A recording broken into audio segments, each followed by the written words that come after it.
The year was 1988, in a small snow-dusted town in northern Minnesota. I was part of our church choir, a group of about 20 people who took our Christmas Eve service very, very seriously. Our director, a stern but kind woman named Mrs. Albright, had been drilling us on the same set of carols since October.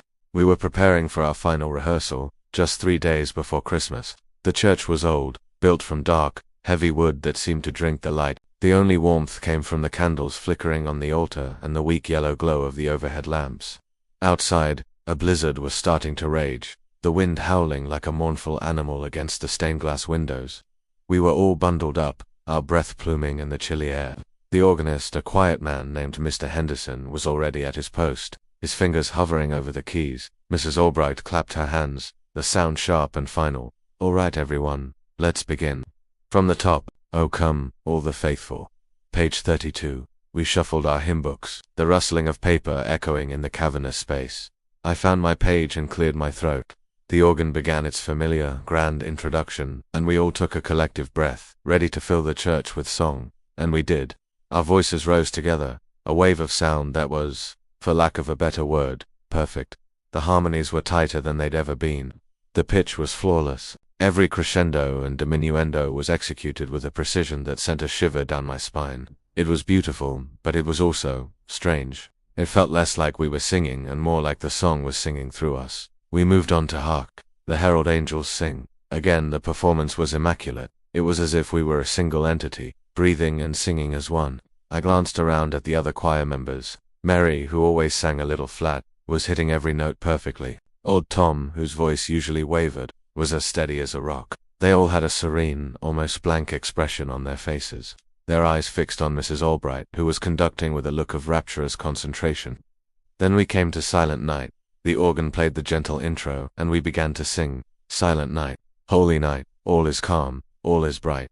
The first verse was as flawless as the previous carols, but as we moved into the second verse, something changed. I was singing the familiar words, "Shepherds quake at the sight," but the sound coming from my mouth was different. The sound coming from everyone's mouth was different. We were all still singing in perfect harmony, but the lyrics were wrong. Instead of the words printed in our hymn books, we were singing, "The winter wind will carry you." I faltered, my voice catching in my throat. I looked down at my hymn book, the real words staring up at me, but the wrong words kept spilling out. I tried to stop, to force my lips to form the correct syllables, but I couldn't. It was like I was a passenger in my own body. I looked at the others. No one else seemed to notice.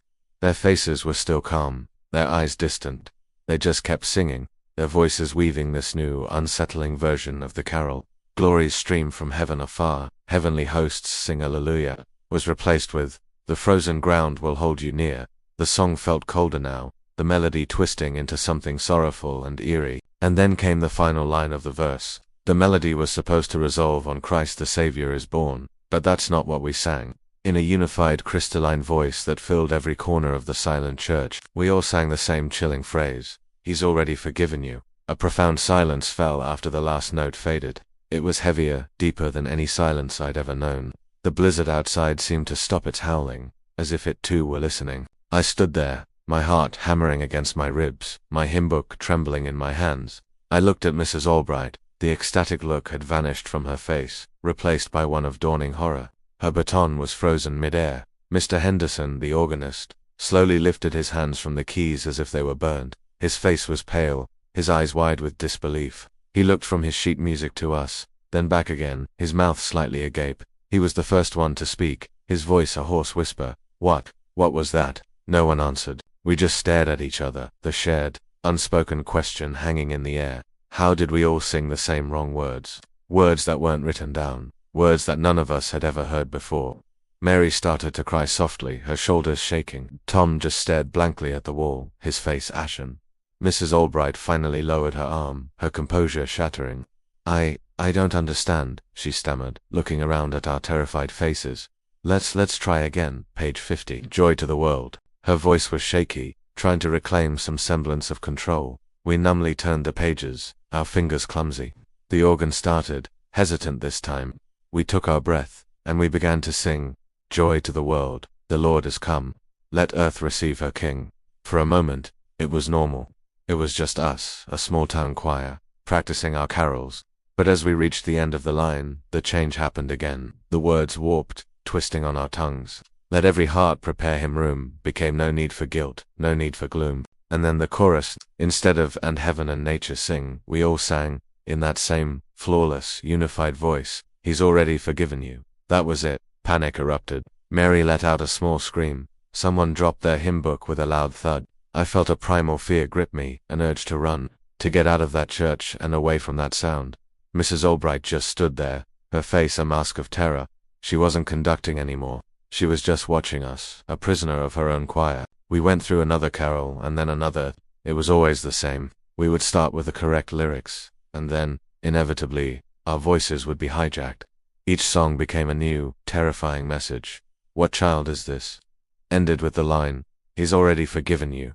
"God rest the Mary," gentlemen concluded with that same exact phrase. It was a refrain, a conclusion to a story we didn't know we were telling.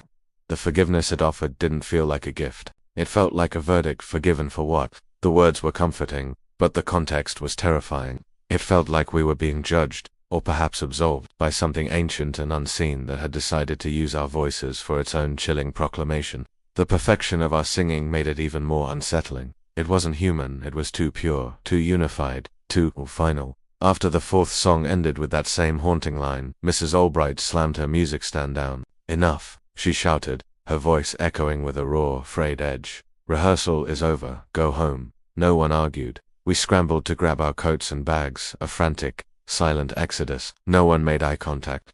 The air was thick with a shared, unspoken dread. What had just happened to us? As I hurried out into the now howling blizzard, the wind whipping at my face, I could still hear that perfectly harmonized phrase echoing in my head. "He's already forgiven you." I've never forgotten that night. The Christmas Eve service was cancelled. They said it was due to the blizzard, but we all knew the real reason. The choir never sang together again. Some members moved away. Others, like me, just couldn't bring themselves to sing in that church anymore. To this day, I don't know what happened in that cold Minnesota church. Was it mass hysteria, a shared delusion brought on by the strange, isolated atmosphere? Or did we, for a few terrifying moments, become a channel for something else? Something that had a message it needed to deliver, using our voices as its instrument. Whatever it was, every time I hear a Christmas carol, a part of me still braces for the words to change, to hear that final, perfect, chilling line. "He's already forgiven you."